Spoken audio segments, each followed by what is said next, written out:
ஆயுத நிகழ்ச்சிக்கு உங்களை அன்போடு வரவேற்கின்றோம் நேயர்களே. தமிழக சட்டமன்றம் இன்று சுவாரஸ்யமாக பல விஷயங்களை கண்டிருக்கிறது. பதிலுரை நிதி இந்த பட்ஜெட்டுக்கான பதிலுரை வழங்கும் போது நிதியமைச்சர் தங்கம் தென்னரசு அவர்களிடம் இந்த லேப்டாப் பற்றி எழுப்பப்பட்ட கேள்விக்கு அவர் விளக்கம் அளிக்கின்றார். 10,000 ரூபாய்க்கு எப்படி நீங்கள் நல்ல லேப்டாப் கொடுப்பீங்க அப்படின்னு முன்னாள் அமைச்சர் தங்கமணி கேட்டிருந்தார். அதுக்கான கணக்கெல்லாம் சொல்லிட்டு அவர் சொல்கிறார், எங்கள் கணக்கெல்லாம் இருக்கட்டும், இந்த கூட்டல் கழித்தல் கணக்கெல்லாம் நீங்கள் இங்கே பார்க்குறீங்க, ஆனால் உங்கள் கூட்டல் கழித்தலை வேற யாரோ செய்கிறார்கள், அதில் கவனமாக இருந்துக்கங்க அப்படின்னு ஒரு சூசகமான ஒரு அரசியல் விமர்சனத்தை வைக்கின்றார். அவர் டெல்லியை சொல்கிறாரா இல்லை வேற யாரையாவது சொல்கிறாரா அப்படிங்கிற கேள்விகள்லாம் எழுகிறது. இதற்கு எதிர்க்கட்சி தலைவரும் வெளியே வந்த பிறகு கடுமையாக எதிர்வினை ஆற்றியதை பார்க்க முடிந்தது. ஆடு நினைதேன்னு ஓனாய் ஒன்றும் அழ வேண்டாம், எங்கள் கணக்கெல்லாம் நாங்கள் பார்த்துக்குறோம், நீங்கள் பட்ஜெட் மட்டும் பாருங்கள் அப்படின்னு அவர் பதில் சொல்ல, திமுகவிற்கு அச்சம் ஏற்பட்டிருக்கு, அவங்க பதட்டம், நாங்கள்லாம் ஒன்றா சேர்ந்துட போகிறோமோங்கிற பதட்டம் அவங்களுக்கு இருக்குது அப்படின்னு வானதி ஸ்ரீனிவாசன் அவர்கள் விமர்சிக்க இந்த விஷயம் பேசுபொருளாக மாறி இருக்கிறது. இன்றைய நிகழ்ச்சியில் பேசலாம். நம்மோடு இணையக்கூடிய விருந்தினர்கள் திராவிட முன்னேற்றக் கழகத்தின் சார்பில் திரு சூர்யா வெற்றிகொண்டான் அவர்கள் நம்மோடு இணைகின்றார்கள். அதே போல் அரசியல் விமர்சகர் திரு பொன் வில்சன் அவர்களும் பத்திரிகையாளர் திரு செந்தில்வேல் அவர்களும் இணைகின்றார்கள். இன்னும் சற்று நேரத்தில் பாஜகவின் பிரதிநிதியும் நம்மோடு இணைய இருக்கின்றார். திரு சூர்யா அவர்கள்ட்டே தொடங்கலான்னு, யாரை சொல்கிறீங்க, யார் யார் கணக்கை போடுறாங்க? உங்கள் கணக்கு முதல்ல நீங்கள் சொல்லிடுங்க, அப்புறம் அவங்க கணக்கு என்னன்னு கேட்போம். சாதாரண ஒரு அடிமட்டத்தை கீழே ரோட்டில் இருக்க ஒரு டீ கடை வியாபாரிகிட்ட கேட்டால் கூட தெளிவாக சொல்லுவார், என்னங்க இருக்குது கணக்கு. அதுதான் எடப்பாடி இங்கே ஹெட் ஆஃபீஸுக்கு எடுபடி மாதிரி அழகாக செட்டில் ஆனவர் தானேங்க. வார்த்தை அப்படி சொல்ல வேண்டாம். ஒன்றும் இல்லை, நான் அந்த கட்சியை தான் சொன்னேன். அதனால் அப்படியே இல்லை, செட்டில் ஆனவர் தானே, இதில் என்னங்க இருக்குது, இதெல்லாம் தெரிஞ்சது தானேங்க, அதில் ஒன்றும் பெரிய விஷயம் இல்லையா, அவர் அதை தான் கோடிட்டு சொல்கிறாரு அப்படிங்கிறது ஒரே வரி. பிஜேபி சொல்கிறீங்க, இவங்களுக்கு கணக்கு யார் போடுவா? நான் கேட்குற பாதி இலை யார்கிட்ட இருக்கு? யார்கிட்ட இருக்கு? ரெட்டை இலை பாதி இலை அந்த பிஜேபி, ரெண்டு இலையும் அதிமுக தான் சார். ரெண்டு இலையில பாதி இலை நீங்கள் எப்படி பாருங்க, பாதி இலைங்கிறது ஓபிஎஸ்ல ஆரம்பிச்சு சசிகலாவில் ஆரம்பிச்சு டிடிவி தினகரன்ல ஆரம்பிச்சு ஒரு பெரிய டீம் இல்ல. நீங்க அதிகாரப்பூர்வமா போயிடுச்சு இல்ல, நீங்க ஆபீஷியலா என்ன ஆன் ரெக்கார்ட் என்ன இருக்கோ அதை சொல்லணும். கடந்த தேர்தல்ல நீங்க ஆபீஷியலா பார்த்தா கூட இன்னும் எல்லாம் கேஸ்ல இருக்கு. இல்லங்க, கடந்த தேர்தல்ல 2 இலையும் வச்சு யார் போட்டிட்டாங்க? நீங்க இந்த இலையை வந்து நான் இலைய உதாரணத்துக்கு சொல்றேன், நீங்க ரொம்ப டீப்பா உள்ள போயிட வேண்டாம். அப்படி பார்த்தா இலையெல்லாம் கேஸ்ல தான் இருக்கு, கம்பெனியே கேஸ்ல தான் இருக்கு, கட்சியே கேஸ்ல தான் இருக்கு. அப்புறம் வரேன், ஆனா நான் என்ன திரும்பி சொல்றேன்னா, பாதி இலை அந்த பக்கத்தில் நிற்கிது, சொச்சம் தான் இந்த பக்கத்தில் நிற்கிது பீசுறு மாதிரி.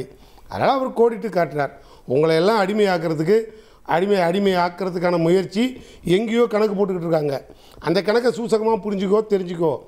ஏன்னா நாங்கள் திராவிட கட்சின்னு நீங்கள் ஒரு பேரை சொல்லிட்டீங்க, அந்த ஒன்றுக்காக உங்களுக்கு தெரியுது, அவங்களுக்கு தெரியாதா என்ன? அவங்க பார்த்துக்க மாட்டாங்களா என்ன? எல்லாம் தெரிஞ்சதுனால தான் நான் பாதியை விட்டுட்டு இப்போ மீதி இருக்குது. நான் தெரியாமல் கேட்குறேன், இப்போ மீதி ஏதாவது இருக்குன்னு சொல்லுங்க. அவங்க நான் கேட்டது மாதிரி ஒரு சரியான எதிர்க்கட்சியா லேப்டாப் பற்றி நீங்கள் மாணவர்களுக்கு எவ்வளோ கொடுக்க போறீங்க, வச்சிங்க, போனீங்கன்னு கேட்குறாங்க. அதுக்கு பதில் சொல்லாமல் நீங்கள் அங்கே போய் ஒரு அரசியல் பேசுறதுன்றது சரியா? அவங்க உங்களுக்கு தெரிஞ்ச கணக்கு அவங்களுக்கு தெரியாதா? இல்லை இல்லை மேடம், நாங்கள் இப்படி பார்ப்போம், நாங்கள் சொன்ன கணக்கு சரியாகவே இருக்கட்டும். ஏன்னா தமிழக முதல்வர் அத்தனைக்கும் விளக்கம் கொடுப்பார், நல்லா நீங்கள் பேசுங்கன்னு அவரே எழுந்திருச்சு எல்லாரும் கருத்து சொல்லுங்க, நான் கேட்குறேன் பதில் சொல்கிறேன்னு அவரே மைக்கு பிடிக்கிற இடத்துல தான் இருப்பார். யாரையும் ஓட விடுறதில்ல. நீங்கள் தான் எணிச்சு ஓடுறீங்க, ஓடுற இடத்துல நீங்கள் இருக்கீங்க, அவர் பிடிச்சி உட்கார வைக்கிற இடத்துல அவர் இருக்கார். அதனால் திரும்பியும் அவர் என்ன சொல்கிறாரு, கோரலாக சொல்கிறாரு, இந்த மாதிரி உங்களுக்கெல்லாம் நீங்கள் மடிக்கணியில் கணக்கு கேட்குறீங்க கம்ப்யூட்டரில், ஆனால் கணக்கு வேறு இடத்துல உங்களுக்காக போட்டுக்கிட்டு இருக்காங்க, கட்சியை காப்பாற்றுங்க அப்படின்னு ஒரு கோடு வேர்டு தான் காட்டினார். நான் கேட்குறேன், நாங்கள் அப்படியே கோடு வேர்டு காட்டிகிட்டே போயிட்டுமே. அதுக்கு அந்த அம்மா சிரிச்சுது, யார்? வானதி மேடம் சிரித்தாங்க. சிரித்த உடனே பூனைக்குட்டி வெளில வந்துருச்சா, அவ்வளோ புன்னகையான்னு அசம்பிளியே சிரிச்சுது. அதெல்லாம் அவங்களுக்குள்ள ஒரு புரிதல் இருக்கும், அண்டர்ஸ்டாண்டிங் இருக்கும். நாங்கள் என்றைக்குமே அதை பிரித்து பார்த்ததில்லை, அது கொள்கை ரீதியாகவே ஒன்றா இருந்த கட்சி அப்படின்னு நாங்கள் எங்கள் பார்ப்போம். ஏன்னா நாங்கள் திராவிடம், அது ஆரியம்போம், அது இது நாங்கள் இங்கே ஆன்மீகம், அவங்க ஆன்மீகம்பாங்க, நாங்கள் திராவிடம்போம், அங்கே பாசிசம்பாங்க, இங்கே நாங்கள் சமூக நீதிம்போம், அதை நாங்கள் வர்ணாசிரமம்பாங்க, இந்த பக்கம் வரலாறு எழும்போம். எங்களுக்கு கொள்கை ரீதியான கூட்டணியும்போம். அந்த பக்கம் அவர் எடப்பாடி வெளியில் வேகமாக வந்து இந்த மாதிரி இதெல்லாம் வேறு யார்ட்டையாவது சொல்லுங்கள், இந்த எங்கள் பாலிசியெல்லாம். உங்களுக்கும் காங்கிரஸுக்கும் கொள்கை முரண்பாடே இல்லை, உங்களுக்கும் கம்யூனிஸ்ட்டுக்கும் கொள்கை முரண்பாடே இல்லை. இல்லை, நாங்கள் திரும்பி கூட அப்படியே ஆரம்பத்துலேருந்தே வருவோம். எங்கள் பேரறிஞர் அண்ணா சொல்லுவார், கொள்கை இருக்கா, எதுக்காக கூட்டணி, சுதந்திர கட்சி கூட கூட்டணி வச்சோம். அதுதான் இன்னைக்கு எடப்பாடியார் சொல்றாரு. நான் திரும்பி அங்கேயே இன்னைக்கு பிரஸ் மீட்ல எடப்பாடி என்ன சொல்றாரு? கொள்கை வேற, கூட்டணி வேற. மேடம், நான் தெளிவாக வரேன். நாங்கள் கொள்கையில் ஒரு நாளும் விட்டு கொடுத்ததில்லை. அன்னைக்கு சுதந்திர கட்சி எல்லாத்தையும் விட்டுட்டு வெளியில் வந்து நின்றுது. அதனால் காங்கிரஸை எதிர்த்து கூட்டணி தேவைப்பட்டது, ஆட்சி பலம் தேவைப்பட்டது. பெரியாரே எங்களை ஏன்டா அப்படி அதே கூட்டணிக்காக, நம்பருக்காக, ஆட்சி பலத்துக்காக அதிமுக கூட்டணி வச்சா மட்டும் நீங்க அதை விமர்சிக்கிறீங்க. நீங்க செஞ்சா மட்டும் ஓகே. நான் இப்பயே அதுக்கே வரேன். அன்னைக்கு பெரியாரே எங்களை திட்டின வரலாறும் உண்டு. கரெக்ட். ஆனா அப்படி திட்டின பெரியார்கிட்ட போய் நாங்க ஜெயிச்ச உடனே இந்தா நாங்க என்ன கொள்கைக்காக வந்தோமோ அவன் கொள்கையை விட்டுட்டு வந்தான், அவன் கொள்கையை அடமானம் வச்சுட்டு வந்தான், நான் கொள்கையை காப்பாற்றிட்டு வந்துட்டேன். இனி நீ போடுற அத்தனை கொள்கையிலும் நிறைவேற்ற இடத்துல ஆட்சி உங்களுக்கு காணிக்கை ஆக்குறேன்ட்டார். இதுதான் எங்கள் கொள்கையாக இருந்தது. அண்ணா காலத்திலேயே நாங்கள் அதுக்காக தான் கூட்டணி வச்சோம். திரும்பி நீங்கள் எங்களை கேட்கலாம், ஏன் இப்போ திரும்பி மறுபடியும் பிஜேபி கூட போய் கூட்டணி சேர்ந்தீங்கன்னா அவரே கேட்டார். நீங்கள் பாஜகவோட கூட்டணி இல்லையான்னாரு. நான் ஓப்பனாக சொல்கிறோம், கொள்கையை அடமானம் வச்சுட்டு பதவி தான் முக்கியம்னு சொல்கிற இடத்துல பிஜேபி இருக்குது, எடப்பாடி இருக்கார். எந்த விதமும் மாற்றம் இல்லை. ஏன்னா பிஜேபியோட கொள்கையே ராமர் கோயிலை கட்டுறதும், பொது சிவில் சட்டம் கொண்டு வர்றதும், அதை தாண்டி 370 இல்லை முஸ்லீம்களுக்கு எதிரான நடவடிக்கை, இது எல்லாம் அவங்களோட கொள்கை. இந்த கொள்கையெல்லாம் உனக்கு பதவி வேணுமா, இந்த கொள்கை வேணுமான்னு நாங்கள் கேட்டோம். எங்களுக்கு பதவியெல்லாம் முக்கியம் இல்லை, நாங்கள் எல்லாத்தையும் அடவு வச்சிடுறோம், நீ எனக்கு பதவியை கொடு, நான் கொள்கையை அடமானம் வச்சிடுறோம். நாங்கள் போய் கூட்டணி சேர்ந்தோம், கையெழுத்து போடணும், போட்டாங்க, கூட்டணி சேர்ந்தோம், கதை முடிஞ்சு போச்சு. அப்போ நாங்கள் கொள்கையில் உறுதியாக இருந்தோம், அதில் மாற்றம் இல்லை. ஆனால் மாநில உரிமைன்னு வரும்போது இது கேட்போம். திரு வில்சன், உங்களுக்கு அவருடைய விமர்சனங்கள் கேட்டிருக்கும்னு நினைக்கிறேன். இதில் உங்களுடைய கூட்டணி கணக்குகளை இன்றைக்கு வேறு இடம் தீர்மானிக்கிறது, டெல்லி தீர்மானிக்கிறது அப்படிங்கிற அவங்க விமர்சனத்துக்கு என்ன பதில்? இல்லை, இது ரெண்டு விஷயமா பார்க்கணும். ஒன்று, இதை அப்படியே ஊதாசீனப்படுத்தி விட்டு பட்ஜெட்டை பற்றி பேசணும். ஏன்னா பட்ஜெட் என்பதுதான் இன்றைக்கு பேசு பொருளாக இருக்க வேண்டும், சட்டமன்றத்தில் பேச வேண்டியது அதுதான். இதுதான் முக்கியத்துவம். இந்த முக்கியத்துவத்தை குறைக்க வேண்டும் என்பதற்காகத்தான் தங்கம் தென்னரசு அதை திசை திருப்பி ஒரு கட்சியின் பிரச்சனையை போல பேசிக் கொண்டிருக்கின்றார். சட்டமன்றம் அதுக்காகவா இருக்கிறது? சட்டமன்றத்தில் நீங்கள் உங்கள் கூட்டணி கணக்கை போடுங்க, உங்கள் கட்சியை யாரோ கைப்பற்ற பார்க்குறாங்க, இதெல்லாம் இதுக்காக சட்டமன்றம் இருக்குது. நீங்கள் 4 வருஷமாக அதைத்தான் கனவு கண்டு கொண்டு இருக்கிறீர்கள். உங்கள் கட்சியை யாராவது கைப்பற்ற மாட்டார்களா என்ற கனவு தான் உங்களுக்கு தொடர்ந்து இருக்கிறது.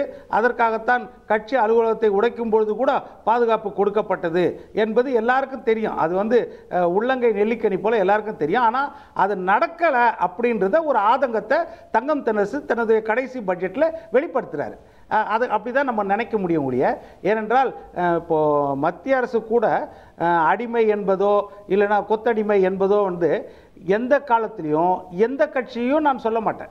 ஒருவேளை திமுகவா இருந்தால் கூட அந்த கட்சியையும் நான் அந்த மாதிரி சொல்ல மாட்டேன்.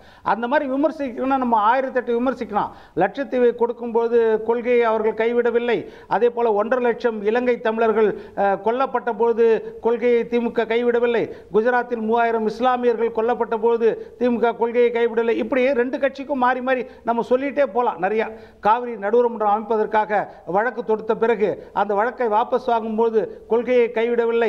ஏனென்றால் அங்கே தேவராஜ் அரசு ஜெயிக்க வேண்டும் என்பதற்காக அந்த கொள்கையை கைவிடவில்லை. இப்படி நம்ம சொல்லிட்டே போகலாம் மாறி மாறி. ஆனால் அந்த விஷயம் கிடையாது. நம்ம என்னன்னா சட்டமன்றத்தில் கேட்ட கேள்வி பட்ஜெட்டில் நீங்கள் மாணவர்களுக்கு, கல்லூரி மாணவர்களுக்குன்னு சொல்லியிருக்கீங்க. உண்மையில் நீங்கள் கொடுத்த டிஆர் பாலு தலைமையில் இருந்த அந்த 8 பேர் கொண்ட குழு, நம்ம திரு ஸ்டாலின் அவர்கள் கையெழுத்து போட்டு நீங்கள் கொடுத்த தேர்தல் வாக்குறுதி, அதில் என்ன கொடுத்துருக்கீங்கன்னா 163வது வாக்குறுதியாக தமிழகத்தில் மேல்நிலை பள்ளிகள் மற்றும் கல்லூரிகளில் படித்து கொண்டிருக்கும் மாணவர்களுக்கு பயன்படும் வகையில் 3ஆம் தலைமுறை 5ஆம் தலைமுறை அந்த 10 GB டேட்டாவோடு கூடிய கை கணினி வழங்கப்படும். மடிக்கணினி கடந்த காலத்தில் கொடுத்தாங்க, நாங்க கை கணினி கொடுப்போம். இப்போ அதுதான் சொல்லிருக்காங்க, லேப்டாப் இல்லனா டேப் ரெண்டுமே தான் சொல்லிருக்காங்க. இல்ல அதை தான் சொல்ல வரேன். இன்றைக்கும் பள்ளிகளுக்கு, மேல்நிலை பள்ளிகளுக்கு என்ன ஆனது? மேல்நிலை கல்விகளுக்கு என்ன ஆனது? அப்போ அதற்கு முந்தின வரியிலே கொடுத்திருக்காங்க, அனைத்து அரசு பள்ளி மற்றும் கல்லூரிகளில் பயிலும் மாணவர்களுக்கும். திரு தங்கமணி கேள்வி எழுப்பினார். அந்த கேள்விக்கு பதில் சொல்லிட்டு கூடுதல் விமர்சனமா தானே இந்த ஒரு கமெண்ட்டை வைக்கிறார். ஒரு சர்க்காஸ்டிக்கா இது பொதுவா செய்யக்கூடியது தானே அசம்பிளியில். நீங்க இருந்த காலத்திலயும் செய்யறது தான், அவங்க இருந்த காலத்துல அந்த கேள்வியே கூட முழுமை பெறாத கேள்வி. ஆக்சுவலா வந்து பள்ளி மாணவர்களுக்கு என்ன ஆனதுன்னு கேட்கணும். ஆக்சுவலா வந்து நீங்க கொடுத்த தேர்தல் அறிக்கை பள்ளி மாணவர்களுக்கு பிளஸ் கல்லூரி மாணவர்களுக்கு, அதுல வந்து அரசு மட்டும் சொல்ல, அரசு உதவி பெறும் அனைத்து பள்ளிகளும் தான் நீங்க பொதுவா கொடுத்திருக்கீங்க. அப்படி இருக்கும்போது எல்லாரும் தான் அதை எதிர்பார்ப்பீங்க. அரசு கல்லூரிகள் மட்டும் கொடுத்திருக்கீங்க. அப்போ நீங்க கொடுத்த வாக்குறுதியில அதுல 75% நிறைவேற்றாமல் வெறும் 25%, அதுலயும் 2000 கோடி ஒதுக்கி 20 லட்சம் மாணவர்களுக்கு படிப்படியான 2 ஆண்டுன்னு சொல்றீங்க. ஒரு ஆண்டுக்கான பட்ஜெட்னு அதுல வந்து குறிப்பிடல 2000 அப்படின்றது. இத கேள்வி கேக்குறாங்க. இந்த பட்ஜெட் இந்த ஆண்டுக்கானதுன்றது புரிஞ்சு கொள்ளக்கூடியது தானே? இல்ல, இந்த ஆண்டுக்கான பட்ஜெட்ல மெட்ரோ ரயில் திட்டம் லான்ச் பண்றாங்கன்னா மொத்த மெட்ரோ ரயிலுக்கும் ஒரே ஆண்டுல நிதி ஒதுக்க மாட்டாங்க. ஒரு ஆண்டாவது ஒதுக்கிட்டு வருவாங்க. இது நீங்களும் நிர்வாகத்துல இருந்தவங்க, உங்களுக்கு தெரிஞ்ச விஷயம் இல்ல. மெட்ரோ ரயில் திட்டம் என்பது முழுமை பெறக்கூடிய நீண்ட நாட்களான திட்டம். இப்ப 2 வருஷத்துக்கு படம் 5 வருஷத்துக்கு போடலாமா? அப்போ கல்லூரி மாணவர்களுக்கு ஏன் 2 வருஷத்துக்கு படம்? அதாவது அது ஆண்டு அந்த கல்லூரி நிலையை கடக்கிற மாணவர்கள் அவங்க அதை கடந்து போறாங்க. இப்ப 3வது வருஷம் படிக்கிறாங்கன்னா அடுத்த வருஷம் இருக்க மாட்டாங்க அவங்க. அப்ப அவங்க எப்படி கணக்குல வருவாங்க? அதனால அந்த மாதிரி கணக்கு கிடையாது. ஆண்டு அறிக்கை தான் அதுல கொடுக்கணும். அதை பொறுத்த வரைக்கும் இதை வந்து நம்ம மெட்ரோ கூட கம்பேர் பண்ண முடியாது. மெட்ரோ வந்து பாதி நிலையில விட்டுட்டு போக முடியாது. அது முழுசா தான் நிறைவேறப்பட வேண்டும். கட்டம் கட்டமாக நிறைவேறப்பட வேண்டும். அது லாங் டர்ம் ப்ராசஸ். அது வந்து உண்மைதான். அதுல வந்து நிதி ஒதுக்கீடு உண்மைதான். இது யதார்த்தமான ஒரு கேள்வி. அதற்கு தங்கம் தென்னரசு ஒரு பதிலை கொடுக்கிறார். உண்மைதான், இல்லைன்னு சொல்ல. அது ஒரு பொருத்தமான பதில் தான் அவர் கொடுத்தது. அது இல்லைன்னு சொல்ல. ஆனால் அதற்கு பிறகு அவர் சொல்றார் பாருங்க, இது இந்த கணக்கை பாருங்கன்னு. இது எதற்கு தேவையான கணக்கா? இதுதான் கேள்வி.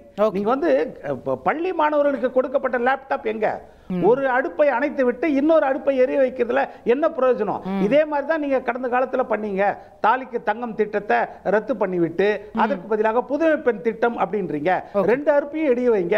ஒரு அடுப்பை அணைத்து விட்டு எதற்காக இன்னொரு அடுப்பை எரிய வைக்கிறீர்கள்? இதுதான் கேள்வி. இந்த கேள்விக்கு பதில் சொல்வதை விட்டுட்டு உங்க கட்சி வந்து 31 ஆண்டுகள் ஆட்சிக்கு பண்ண கட்சியை வந்து சட்டமன்றத்தில் வந்து அவர் சிரிக்கிறார் பாருங்கள், இவர் அழுகிறார் பாருங்கள், அந்த ரியாக்ஷனை பாருங்க. இதெல்லாம் வந்து ஒரு தேவையில்லாத பிரச்சனை. ஏன்னா திமுகவும் ஒரு நீண்ட கால பாரம்பரியம் மிக்க கட்சி. அது வந்து ஒரு சோடை போகக்கூடிய கட்சி கிடையாது. தமிழ்நாட்டை பொறுத்த வரைக்கும் திமுக அதிமுகன்றது மற்ற தேசிய கட்சிகளுக்கும் மற்ற சிறு கட்சிகளுக்கும் சிம்ம சொக்கனமாக இருக்கக்கூடிய கட்சிகள். கேட்போம்.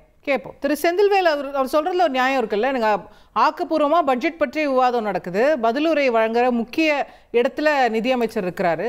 இங்கே இது ஒரு திசை திருப்பல் அப்படிங்கிற மாதிரி பார்க்க முடியாதா? இதை வந்து ஒரு அரசியல் அந்த இடத்துல ஒரு கமெண்ட்டை சொல்லி மெயின் லேப்டாப்புங்கிற பிரச்சனையில இருந்து திசை திருப்பிட்டார் பாருங்க அப்படிங்கிறார்.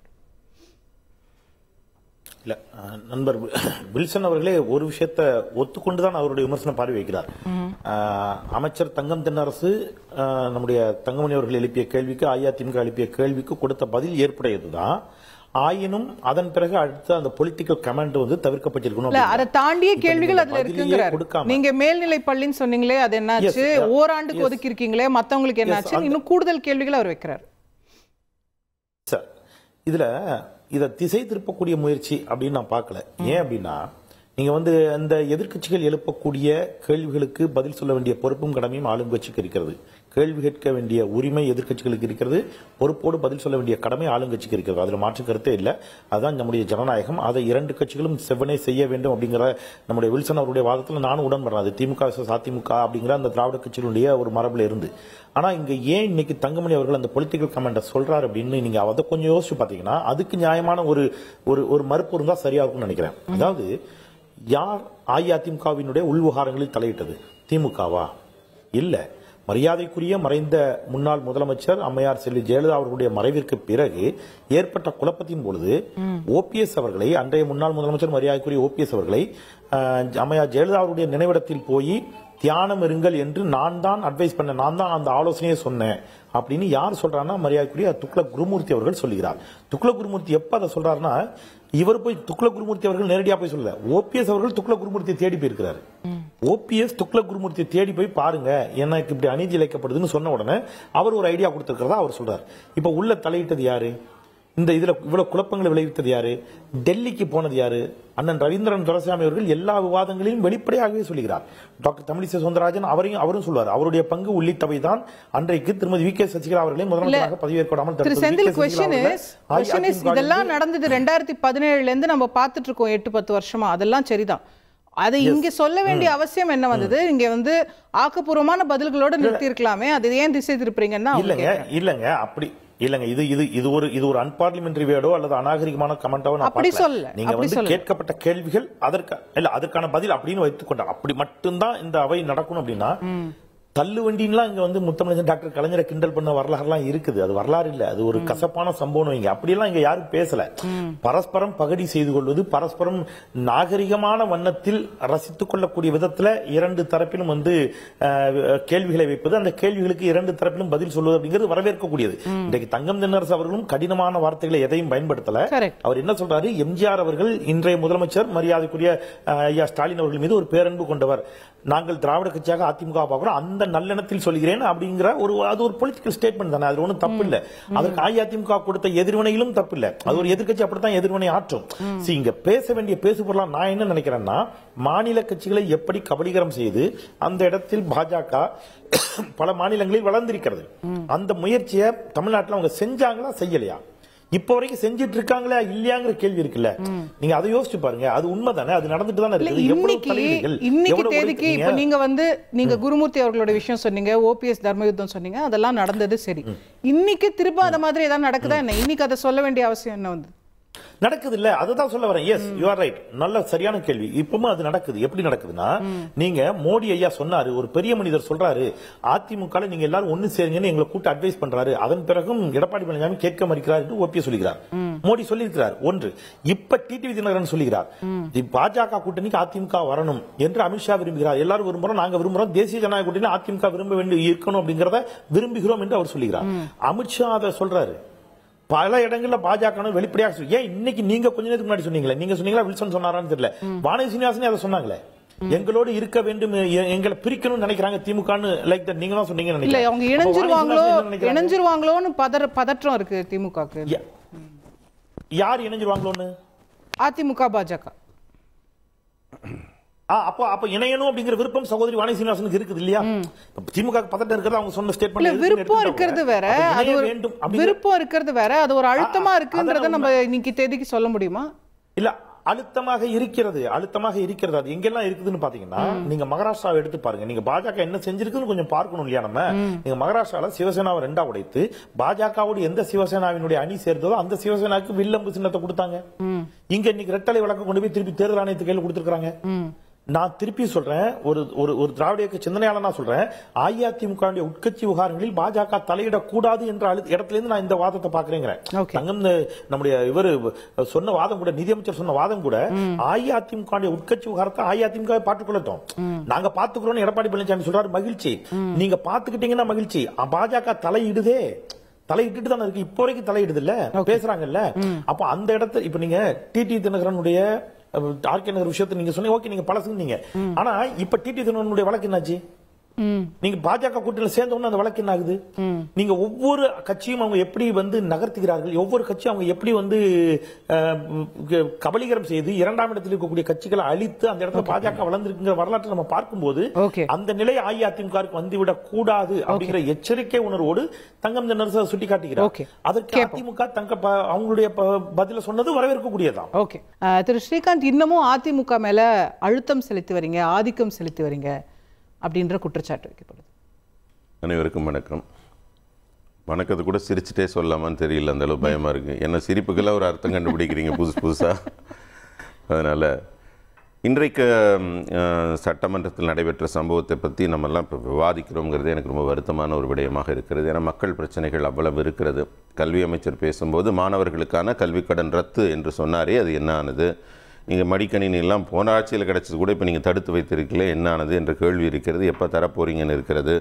இன்னும் அவங்க கூடுதலாக சொல்லப்போனால் தகுதி பெற்ற ஆசிரியர்கள் தேர்வு எழுதிட்டு இன்னும் காத்து கொண்டு இருக்கிறார்கள், போராடி கொண்டிருக்கிறார்கள். அவர்கள் நியமனம் என்னானது?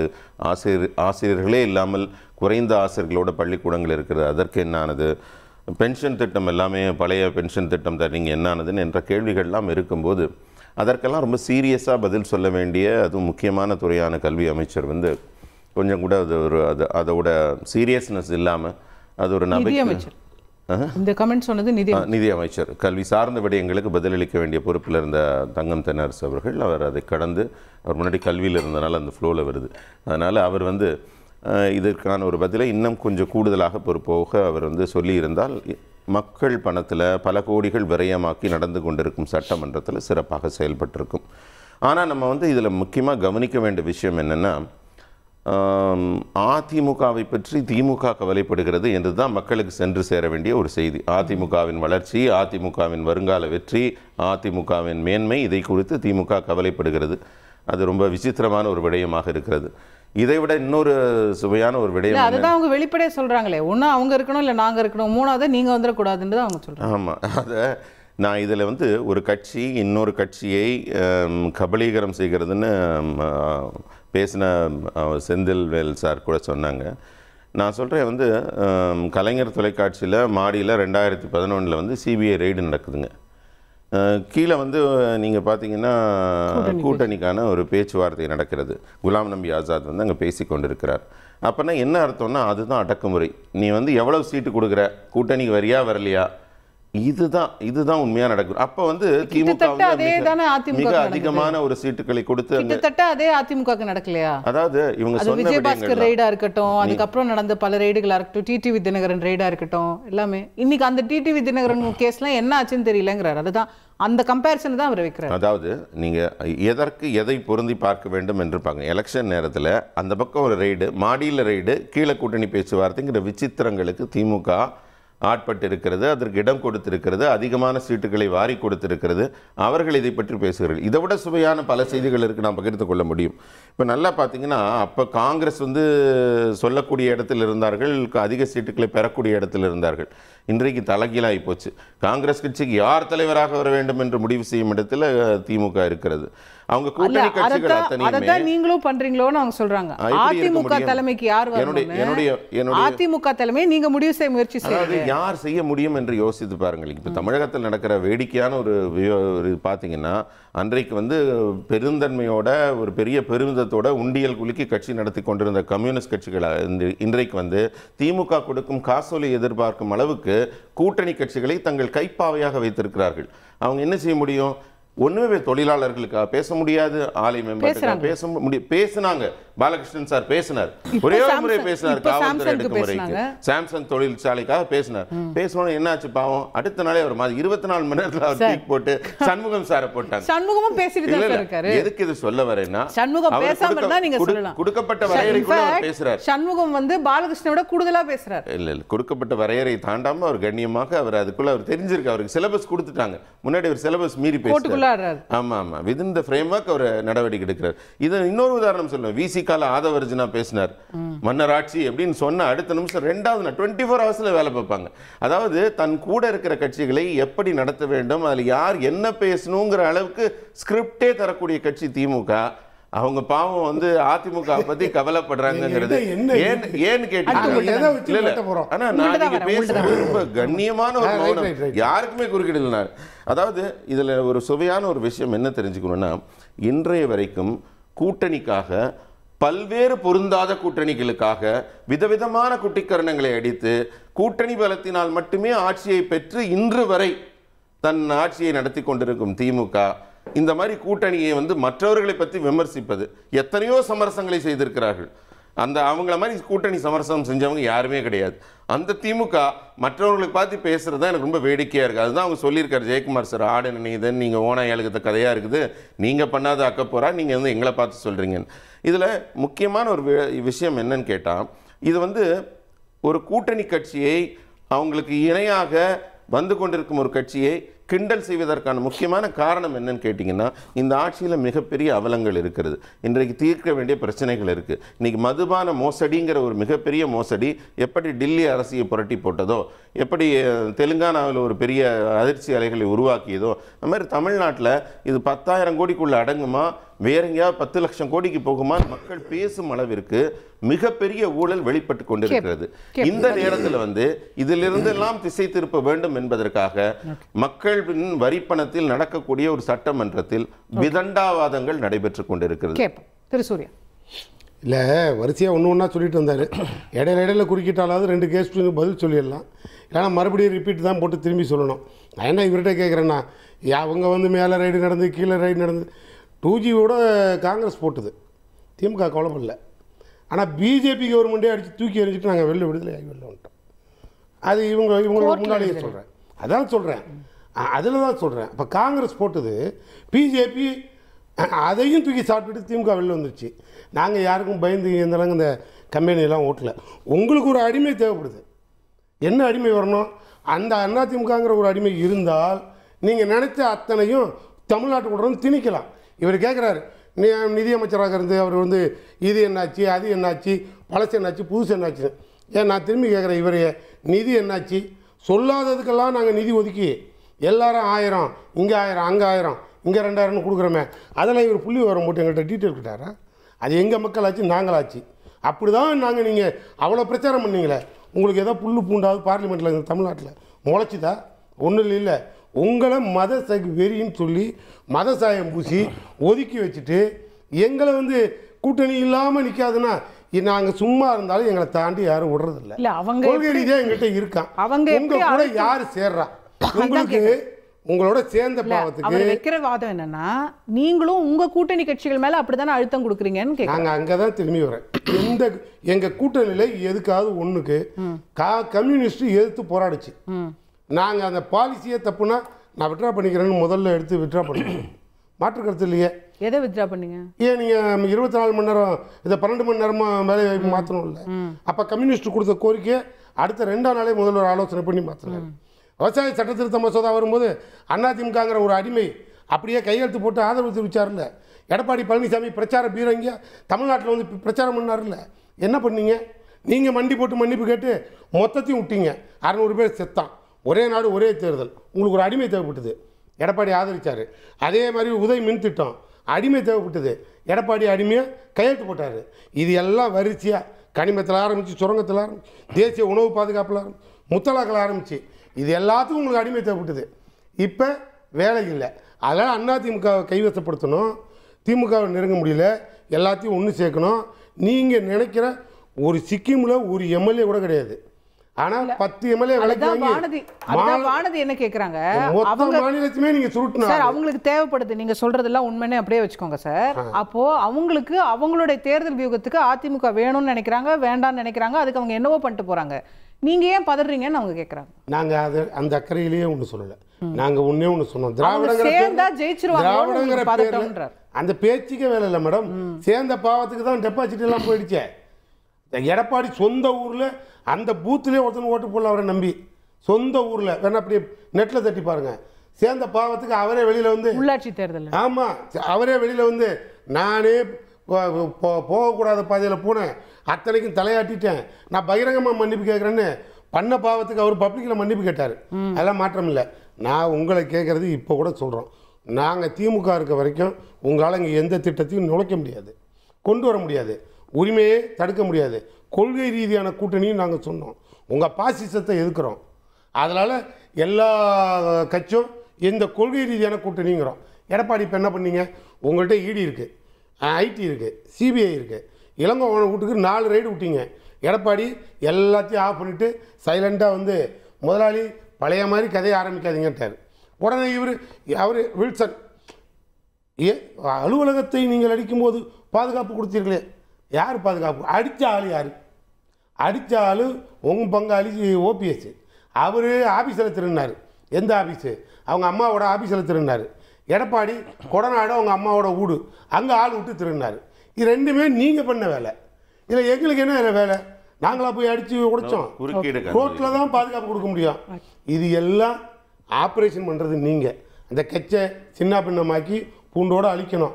அதுக்கப்புறம் திமுகவை பார்த்துக்கலாம். அந்த நினைப்பு உங்களுக்கு. அதுக்காக நாங்கள் அதிமுகவை எச்சரித்தோம். நீங்கள் ஏமாறாத, ஜாக்கிரதையார். அதுக்கே பழனிசாமி வெளியில் என்ன சொன்னார்? நாங்கள் விழித்து கொண்டோம், இனி பிழைத்து கொண்டோம். யார் பேசுனது? யாருக்கிட்ட இருந்து நீங்க ஒரே விழிச்சீங்க? எதிரி திமுகன்னு அவர் நான் கேட்கிறேன், யாருக்கிட்ட இருந்து விழித்துக் கொண்டீர்கள்? யாருக்கிட்ட இருந்து பொழைச்சிக்கிட்டீங்க? இந்த ரெண்டுக்கும் பதில் இருக்கா? இங்க தமிழ்நாட்டுக்குள்ள நாங்க உங்க எந்த விதத்துல நெருக்கணும்? மக்கள் எங்களுக்கு ஓட்டு போட்டா நாங்க ஆட்சி, இல்லைன்னா உனக்கு ஓட்டு போட்டா நீங்க ஆட்சி.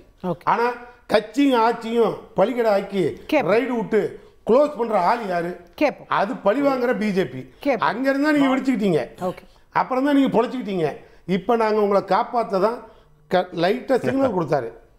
அதுல கூட எங்க முதல்வர் அதிமுகவை திமுக காப்பாத்துதானே, அதுதான் ஆச்சரியமா இருக்கு. ஒன்னும் இல்லைங்க, அந்த திராவிடங்கிற பேரை எடுத்துட்டா எங்களுக்கு பிரச்சனையே இல்லை. அது போற போக்கல தூக்கிடுவாங்க, அதெல்லாம் மாற்று கருத்து இல்லை. இன்னும் 6 மாசத்துல கம்பெனியை கழிச்சிருவோம், அவங்களே கழிச்சிருவாங்க. சரி, அங்க சொல்லி மட்டும் என்ன ஆகும்? சுருக்கமான குறுக்கீடு. 2 விடயம் என்ன சொன்னாரு, இந்த யார் யாரெல்லாம் எங்கெங்கெல்லாம் திருட்டு போச்சுன்னாரு. இப்ப சமீபத்தில் வடசென்னை அனல் மின் நிலையத்திலேருந்து 100 கோடி ரூபாய் மதிப்புள்ள 2.5 லட்சம் டன் நிலக்கரியை காணாம 20,000 லாரியில தான் அது வெளியில போகும். அது எப்படி திமுக மட்டும் இந்த மாதிரி எல்லாம் எலி வந்து நிலக்கரி?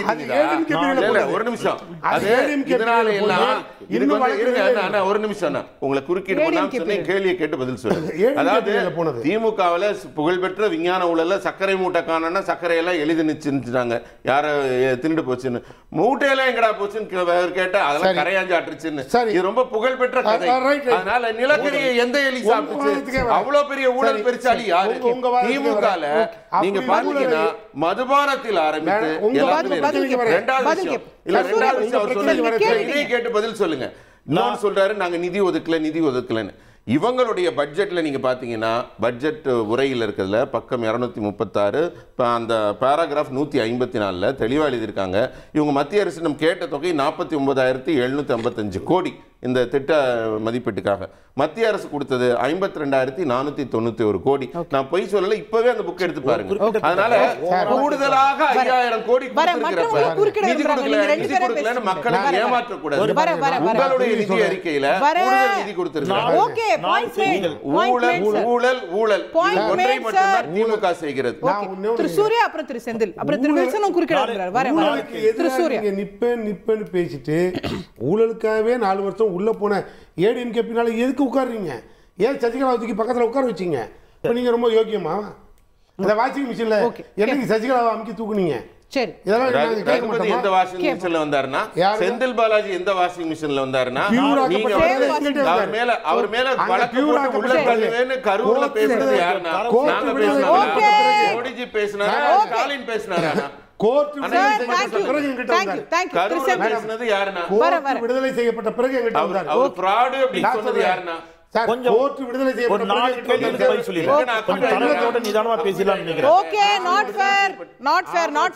மற்ற 2 பேர் பேசணும்னு விருப்பப்படுறாங்க, நம்ம அவங்களுக்கு பேச வாய்ப்பு தரணும். திரு செந்தில்வே நீங்க குறுக்கிட விரும்புறீங்க கடந்த பகுதியில்.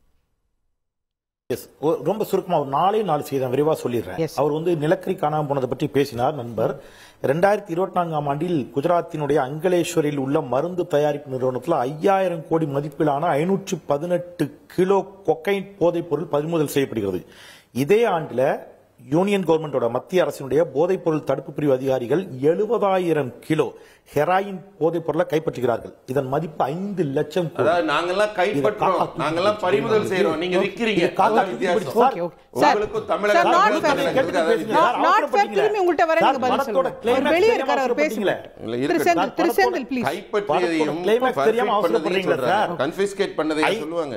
சார் என்ன சார் பர்மிட் பண்ணதை காக்கா தூக்கிட்டு போயிடுச்சு சார். ஒன்றிய அரசு அப்படிதான் சொல்லிருக்கு சார். 5 லட்சம் கோடி போதைப் பொருள் எங்க போச்சுன்னு தெரியல, நீதிமன்றம் கேக்குது. அவசரப்படாதீங்க, ஏன் பதட்டப்படுறீங்க? நீங்க பேசும்போது நான் பொறுமையா இருந்தேன்ல. டெல்லி உயர் நீதிமன்றம் நோட்டீஸ் அனுப்பி இருக்குது. 5 லட்சம் கோடி போதைப் பொருளை எலி தூக்கிட்டு போச்சா காக்கா தூக்கிட்டு போச்சா நீதிமன்றம் கேட்டுச்சு. அதுக்குள்ள அவசரப்படாதீங்க. அப்புறம் நீங்க வந்து திமுக தலைமை அலுவலகத்துல அவங்க வந்து சோதனை நடந்துச்சு. அப்படி எல்லாம் செய்ததற்காகத்தான் இன்றைக்கு காங்கிரஸ் இந்த நிலைமையில இருக்குது. நான் திருப்பி சொல்றேன், மாநில கட்சிகளை தன்னுடைய அதிகார பலம் கொண்டு காங்கிரஸ் ஒடுக்கியது. Yes, you are right. அதனுடைய விளைவை இன்னைக்கு அனுபவிச்சுட்டு இருக்குது. இதே விலையை பாஜக ஒரு காலத்துல கொடுக்கும். தேசிய கட்சிகள் மாநில கட்சிகளை அடக்குவதை நிறுத்தணும். ஒன்று. அடுத்தது கம்யூனிஸ்ட் கட்சியை பத்தி பேசுங்க. நீ கம்யூனிஸ்ட் கட்சியில இருந்து யாரும் இல்ல. நான் சொல்லிடுறேன், கம்யூனிஸ்ட் கட்சி நிதி பெற்றதை பேக் டோர் வழியா பெறல. தாங்கள் யாரிடம் பெற்றோம் என்று சொல்லாம இல்ல, அவங்க வங்கியின் மூலம் பெற்றார்கள், முறையாக கணக்கு காட்டினார்கள். யார் யாரிடமிருந்து தேர்தல் நிதி பத்திரம் மூலம் எவ்வளவு பெற்றோம் என்று சொல்வதற்கு துணிவில்லாத கட்சியாகத்தான் பாஜக இருந்துச்சு. சந்திரசூட் தலைமையிலான சுப்ரீம் கோர்ட் பெஞ்ச் சொல்லிச்சு. தேர்தல் நிதி பத்திரங்கள் சட்டவிரோதமான அப்படி பார்த்தா கம்யூனிஸ்ட் தவிர எந்த கட்சியுமே சொல்லல. எலக்டோரல் பாண்ட் எந்த கட்சியுமே தான் டிஸ்க்ளோஸ் பண்ணல. இல்ல அவர் இல்ல சகோதரி கம்யூனிஸ்ட் கட்சி இல்ல கம்யூனிஸ்ட் கட்சி பத்தி அவர் சொன்னதுனால நான் சொல்றேன். கம்யூனிஸ்ட் கட்சி இங்க இல்ல, அதனால நான் உங்களுக்கு பதில் சொல்ல கடமைப்பட்டிருக்கேன் சொல்றேன். கம்யூனிஸ்ட் கட்சி வந்து தெரியாம புறவாசல் வழியா வாங்கல. நீங்க பேசுங்க, ஆனா தேர்தல் நிதி பத்திரம் மூலமாக நீங்க எவ்வளவு வாங்குனீங்கறத கேட்கும்போது நீங்க சொல்ல தயங்குனீங்க. நீங்க சொல்லி இருக்கலாமே, யார் யாரிடம் எவ்வளவு பெற்றோம்னு சொல்லலாமே, அது நீங்க சொல்லல தானே. சோ இந்த பிரச்சனை வேற. அப்புறம் அவர் போற போக்குல இன்னொன்னு சொல்லிட்டு போனார், மதுவான ஊழல். அவங்க இப்ப கசிய விட்டதே 1000 கோடி. எங்க ஊர்ல ஒரு பழமொழி சொல்லுவாங்க, திருநெல்வேலி பக்கம். நீங்க பேசும்போது குறிக்கிடவே இல்ல சார், நீங்க பேசும்போது நான் குறிக்கிடவே இல்ல சார். நீங்க பக்கத்துல இருந்த நம்முடைய ஐயாவுக்கு நீங்க வந்து சூர்யா வெற்றிகொண்டானுக்கு கண்ணியத்தை கற்றுக் கொடுத்தீங்க.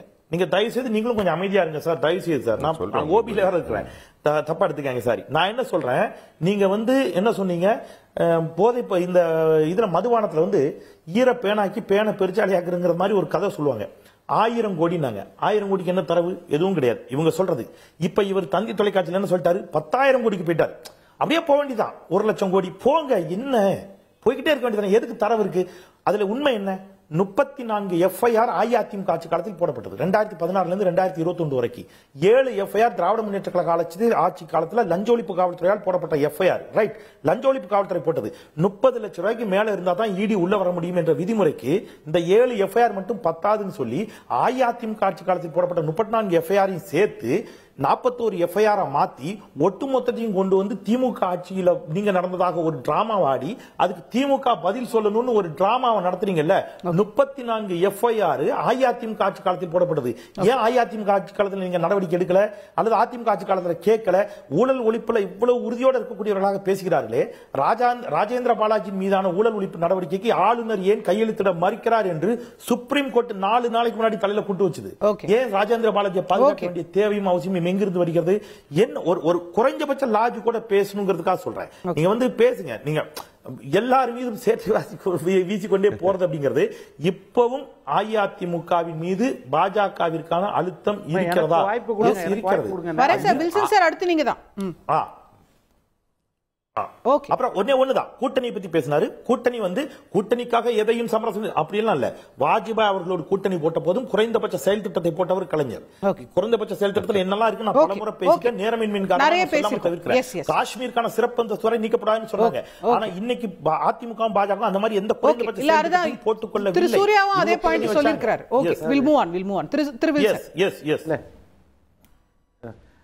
இதாவது இந்த விவாதத்தை எவ்வளவு அழகா திசை திருப்பி சூர்யா அவர்கள் 3 பேரையும் வேற விதத்துல பேச வச்சிட்டார் பார்த்தீங்களா? இப்போ செந்தில்வேல் அவர்களும் முதல் ரவுண்ட்ல கரெக்டா சொன்னாரு என்ன விஷயம் அப்படின்றது. இப்போ என்னன்னா, தமிழ்நாட்டின் பட்ஜெட்டை பற்றி பேசும்போது 5வது நிதிநிலை அறிக்கை, திமுகவின் 5வது நிதிநிலை அறிக்கை, திமுகவின் 2021 கதாநாயகன் என்பது அவர்கள் கொடுத்த தேர்தல் அறிக்கை தான். அந்த தேர்தல் அறிக்கை இந்த நிதிநிலை அறிக்கையில கடைசி நிதிநிலை அறிக்கையாவது வெள்ளை அறிக்கையாக வந்திருக்க வேண்டும். இது ஏன் வரல அப்படின்றது தான் இன்னைக்கு கேள்வி. இன்னைக்கு கேள்வி என்னன்னா, அந்த வாக்குறுதிகளில் எத்தனை நிறைவேற்றி இருக்கிறீர்கள்? இன்றைக்கு ஒரு லேப்டாப்பை பற்றி பேசுனீங்க, ஆனால் 159வது வாக்குறுதியா கல்வி கடன் ரத்துன்னு சொன்னீங்க. 5 ஆண்டுகளாக கல்வி கடன் மாணவர்களுக்கு ரத்து செய்யப்படவில்லை. அதே மாதிரி 7.5% நீட்ல வந்து அரசு பள்ளி மாணவர்களுக்கு இடஒதுக்கீடு எடப்பாடியார் கொடுத்தாரு. அன்றைக்கு ஸ்டாலின் அவர்கள் சொன்னார், நாங்கள் வந்தால் 2.5% எய்டட் ஸ்கூல் பிள்ளைகளுக்கு, அரசு உதவி பெறும் பள்ளிகளுக்கு நாங்கள் கொடுப்போம்னு சொன்னார். அதற்கு எந்த பட்ஜெட்டும் அவசியம் இல்லை. இன்றைக்கு வரைக்கும் அது கொடுக்கப்படவில்லை. கடைசி நிதிநிலை அறிக்கையில் கூட அதை பற்றிய பேச்சே கிடையாது அப்படின்றது நம்ம பார்க்குறோம். 33வது தேர்தல் வாக்குறுதியாக கொடுத்தது விவசாய கடன் தள்ளுபடி, இன்றைக்கு வரைக்கும் செய்யப்படவில்லை. 75வது வாக்குறுதியாக கொடுத்தது நெல்லுக்கு 2500 ரூபாய், கரும்புக்கு 4000, அது இன்றைக்கு வரைக்கும் செயல்படுத்தப்படவில்லை. ஓய்வூதியம் அதே மாதிரி ஓய்வூதியதாரர்களுக்கு 70 வயதிற்கு மேல் 10%, 80 வயதிற்கு மேல் ஒரு 10% என்று சொன்னார்கள். அது இன்றைக்கு வரைக்கும் செயல்படுத்தப்படவில்லை. 70 வயதிற்கு மேல் இருக்கின்ற ஆண் பெண் அனைவருமே மூத்தவர்கள், மூத்த குடிமக்கள் தமிழ்நாடு முழுக்க இலவசமாக பயணம் செய்யலாம் பேருந்துகளில் அப்படின்னு தேர்தல் வாக்குறுதி கொடுத்திருக்காரு. இன்றைக்கு வரைக்கும் செயல்படுத்தப்படவில்லை. நெசவாளர்களுக்கு தனி கூட்டுறவு வங்கி கொடுப்போம் என்றார்கள், இன்று வரை கொடுக்கப்படவில்லை. 162வது வாக்குறுதியா அத்தனை பள்ளிகளிலும் கல்லூரிகளிலும் sanitary napkin automatic vending machine, தானியங்கி மிஷின் அமைக்கப்படும் தமிழ்நாட்டில் அப்படின்னு சொன்னாங்க. இன்றைக்கு வரைக்கும் அமைக்கப்படவில்லை. இது போல ஏகப்பட்ட வாக்குறுதிகள். இதற்கெல்லாம் முத்தாய்ப்பா இருக்கிறது என்னன்னா, ரகுராம் ராஜன், நோபல் பரிசு பெற்ற Esther Duflo, Arvind Subramanian, Jean Dreze, S Narayanan தலைமையில உலக பொருளாதார நிபுணர்களை கொண்டு ஒரு குழு அமைத்து நாங்கள் இல்ல பட்ஜெட் பற்றாக்குறையை குறைப்போம்னு சொல்லிட்டு 4 வருஷத்துல 4.5 லட்சம் கோடி எக்ஸ்ட்ரா கடன் வாங்கி வச்சிருக்கீங்களே, அதுல 57,000 கோடி தானே மூலதன செலவாக நீங்க காண்பித்திருக்கிறீங்க. அப்போ எந்த வளர்ச்சி திட்டத்தை நோக்கி சென்றிருக்கிறீர்கள்? இது இன்றைக்கு கதாநாயகனாக பேசப்பட வேண்டிய விஷயம். கண்ணுக்கு தெரிந்த தூரம் வரைக்கும் தேர்தல் மேகங்கள் இன்னும் சூழவே இல்லை. அந்த தேர்தல் நேரத்தில் பார்த்துக்கலாம் யார் யாருக்கு அடிமை, யார் யாருக்கு அடிமையாக இல்லாமல் இருக்கிறார்கள். சேர்ந்திருப்போம் சேர்ந்திருக்க போவதில்லை, சேர்ந்திருப்போம் என்று சொல்பவர்களாம் பிரிந்திருக்க போவதில்லை. இதுதான் நிதர்சனமான உண்மை. திரு சூர்யா நிறைவானக்கர் இல்ல அண்ணன் பொண்ணு வில்சன் வரிசையா எல்லாம் அந்த கோரிக்கை இந்த கோரிக்கை வெள்ளரிக்கைனாரு. வெள்ளரிக்கையெல்லாம் அப்புறம் பேசிக்குவோம். முதல்ல RTI 2 பெட்டிஷனை போட்டு அறிக்கை என்னன்னு கேட்டு தெரிஞ்சுக்கங்க. தெளிவாக அதெல்லாம் சொல்கிறோம். எல்லா கோரிக்கைகளும் நிறைவேற்றி அசம்பிளியில் தான் முதலமைச்சர் நிற்கிறாரு. எல்லா கோரிக்கையும் நிறைவேற்றீங்களா மேடம்? தேவையான டீட்டெயில் எல்லாமே உங்களுக்கு உள்ள இருக்கு. அவர் இப்போ கடன் அடைக்கலன்னாரு. அதை தாண்டி கடனை நாங்கள் ஏன் ரத்து பண்ணுறோம்? கடனை நீ பணமாக கட்டுன்னு 1000 ரூபா எக்ஸ்ட்ராவே மாணவர்களுக்கு கொடுக்குறோம். இப்போ அதை நாங்கள் சொன்னோமா? அந்த 1000 ரூபாயில் கடன் கட்ட ஏங்க நாங்கள் சொன்னோமா? சொல்லாததெல்லாம் இவ்வளோ ஸ்கீம் கொடுக்குறோம். இங்கே பாருங்க, கடன் வாங்குறோம் அப்படின்னு இவர் பெரிய குற்றச்சாட்டு வைக்கிறாரு. தகுதி இருக்குது, கடன் வாங்குகிறோம். வளர்ச்சி இருந்தது, வளர்ச்சி விகிதாச்சாரத்தின்படி கடன் வாங்குகிறோம். இதே பிஜேபி கேட்பாரா? 55,000 கோடி கடன் இருந்தது, 181 லட்சம் கோடி கடன் வாங்கிட்டேன், இந்தியாவே இந்த அளவுக்கு அடமானம் வச்சுட்டீங்கன்னு ஒத்துக்குவாரா? தமிழ்நாடு வளர்ச்சியை நோக்கி வந்தது, அதனால் நாங்கள் வாங்குகிறோம், கொண்டுகிட்டு வரோம். தனிநபர் வருமானம் எவ்வளோன்னு உங்கள்கிட்ட காட்டுறோம். இதில் ஸ்கீம்லாம் சொல்கிறார். முதல்ல ஆபத்தை தடுக்கிறதுக்கு எங்களுக்கு பெரிய போராட்டம், எங்களை செயல்படவே உள்ள, அதுதான் எங்களோட கொள்கையாக வைக்கிறோம். இங்கே பாருங்க, எங்களுக்குன்னு எங்கள் மொழிக்குன்னு கொடுக்கறத மொழியை அழிக்க விடுறீங்க. ஹிந்தி படித்தா 2000 கோடி கொடுப்பேன், நீங்கள் முடியாதுன்ட்டு அதுக்கே நாங்கள் எங்கள் பண்டை கொடுக்குறோம். அதான் நீங்கள் இவர் எந்த கணக்கில் சேர்ப்பாரு? வாக்குறுதிங்கிறாரு. இங்கே பாருங்க, விஸ்வகர்மா ஒரு குலக்கல்வியை கொண்டு உள்ள திணிக்கிறான், ஒத்துக்கவே முடியாதுன்னு தூக்கி எறிஞ்சிட்டோம்.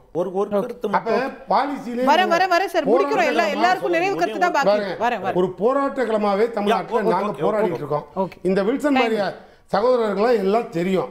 தெரிஞ்சுக்கிட்டு ஏன் டீ வாங்கி தரேன்னு சொன்னேன், ஏன் வாங்கி கொடுக்கல? அட்லீஸ்ட் சார், இப்ப அது ஒரு பெரிய விஷயம் இல்லை, அதை தாண்டி நிறைய செஞ்சுட்டோம்.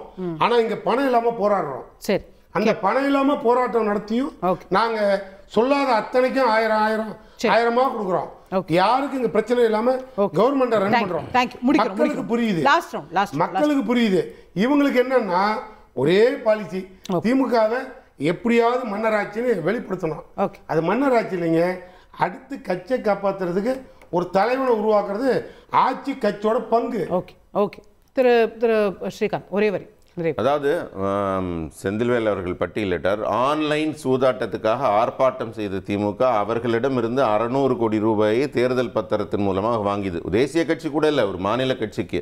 அதற்காக எதற்கு கொடுக்கப்பட்டது? கையூட்டு. இது மாதிரி இன்னும் பல திட்டங்கள் நம்ம சொல்லணும். சுருக்கமா சொல்றேன், மாதம் கட்டணம், சமையல் எரிவாயு பணம், பணமே தேவையில்லை, சட்டசபை நேரலைன்னாங்க, அதை கூட செய்யல.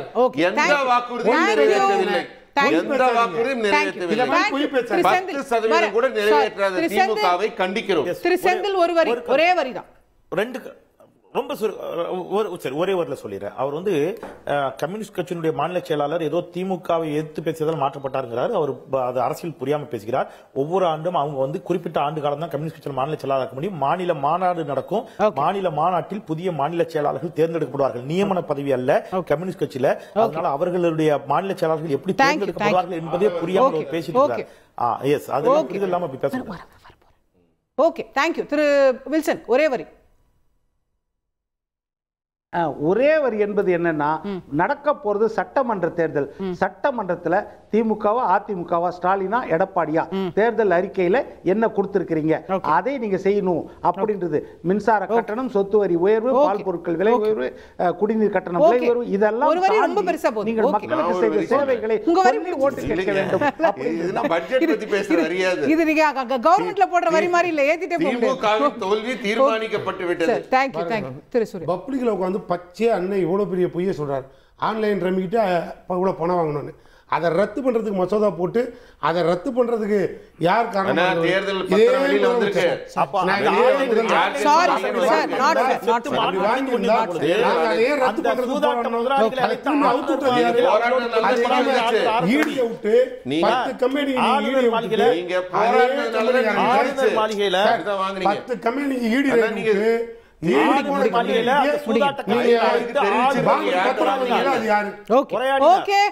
நீண்டு கொண்டே செல்லக்கூடிய விவாதம் தான். நிகழ்ச்சி நிறைவு செய்தாக வேண்டும். பங்கேற்று கருத்து தெரிவித்த 4 விருந்தினர்களுக்கும் நன்றி. பார்த்த உங்களுக்கும் நன்றி நேயர்களே. வணக்கம்.